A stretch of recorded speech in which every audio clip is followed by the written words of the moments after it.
Hi friends, இன்றைக்கி நம்ம chicken gravy செய்ய போகிறோம். எப்படி செய்யலான்னு பார்க்கலாமா? கொஞ்சம் சின்ன வானல் ஒன்று போட்டுக்கிட்டேன். கொஞ்சம் எண்ணெய் விட்டுக்கலாம். தேவையான அளவு எண்ணெய் விட்டுங்க.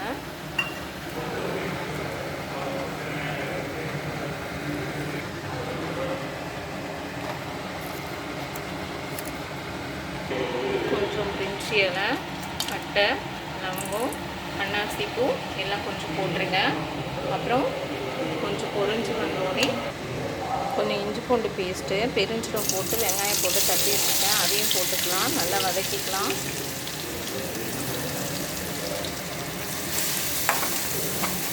வதக்கிட்டு கொஞ்சம் வெங்காயம் தக்காளி போடலாம். வெங்காயம் கொஞ்சம் தேவையான அளவு போட்டுருங்க.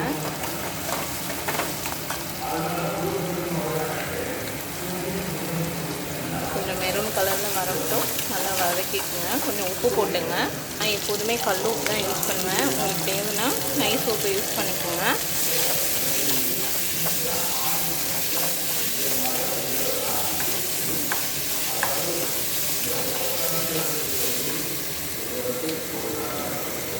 தக்காளி போட்டுக்கலாம்.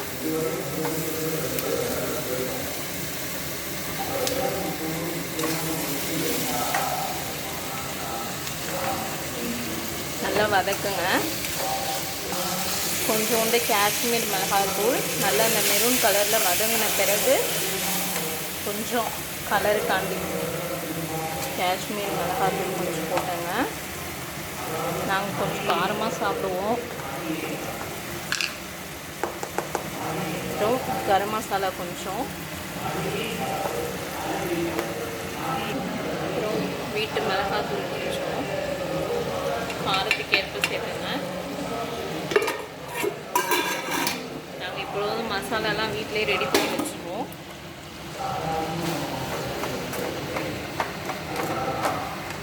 அப்புறம் சிக்கனை போட்டுக்கலாம். நான் ஆல்ரெடி தயிர், மஞ்சள்தூள், இஞ்சி பூண்டு பேஸ்ட்டு எல்லாம் பெசரி வச்சுருக்கேன்.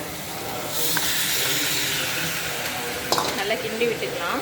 நான் ஒரு டம்ளர் மாதிரி தண்ணி ஊற்றிருக்கேன். ஏன் சின்ன சட்டியில் வச்சுருக்கேன் அப்படின்னா, இது நல்லா அந்த மூடி போட்டு நம்ம அதை வச்சோன்னா அந்த ஆவி அதிலே அடங்கிடும். பெரிய சட்டியில் வச்சோன்னா, பெரிய வானல் இந்த மாதிரி பெரிய சட்டியில் வச்சோன்னா அந்த ஸ்மெல் வெளியே ரொம்ப இதாகிடும். அதனால் நான் அப்படி செஞ்சுருக்கேன். உங்களுக்கு எந்த பாத்திரம் கம்ஃபர்டபுளோ அதில் செய்யுங்க. ஓகேவா? இப்போ மூடி போட்டு நல்லா வேக வச்சிடலாம். ஹாய் ஃப்ரெண்ட்ஸ், மூடி வச்சுருந்தோம் இல்லையா? இப்போ ஓரளவு வெந்திருக்கு. நம்ம நல்லா இதை கிண்டி விட்டுக்கலாம்.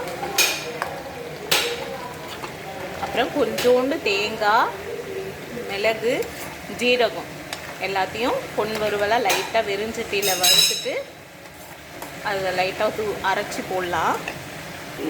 பாருங்க ஃப்ரெண்ட், கொஞ்சம் மிளகு, ஒரு டீஸ்பூனுக்கான மிளகு,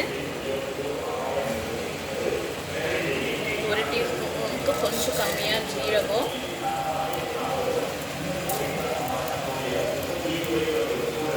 கொஞ்சோண்டு தேங்காய்,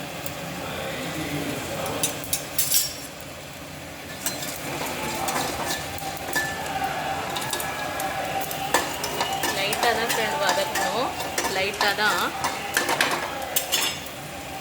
லைட்டாக பொரியிற மாதிரி சவுண்டு கேட்குதா? அப்போ அதை ஆஃப் பண்ணிடணும். அடுப்பை ஆஃப் பண்ணிவிட்டு சூடாகணுன்னே மிக்ஸி ஜாரில் அரைச்சிக்கணும். கிரேவி ஓரளவு இறுகி வரணும்.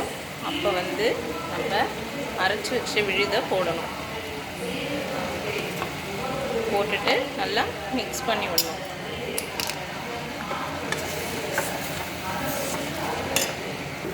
அப்புறம் ஃப்ரெண்ட்ஸ், இந்த முந்திரி நான் கொஞ்சம் உடைச்சி வச்சுருக்கேன், அதையும் போட்டுக்கிறேன். ஃபைனலாக முடிஞ்சிச்சு பள்ளிப்பால் சிக்கன் கிரேவி.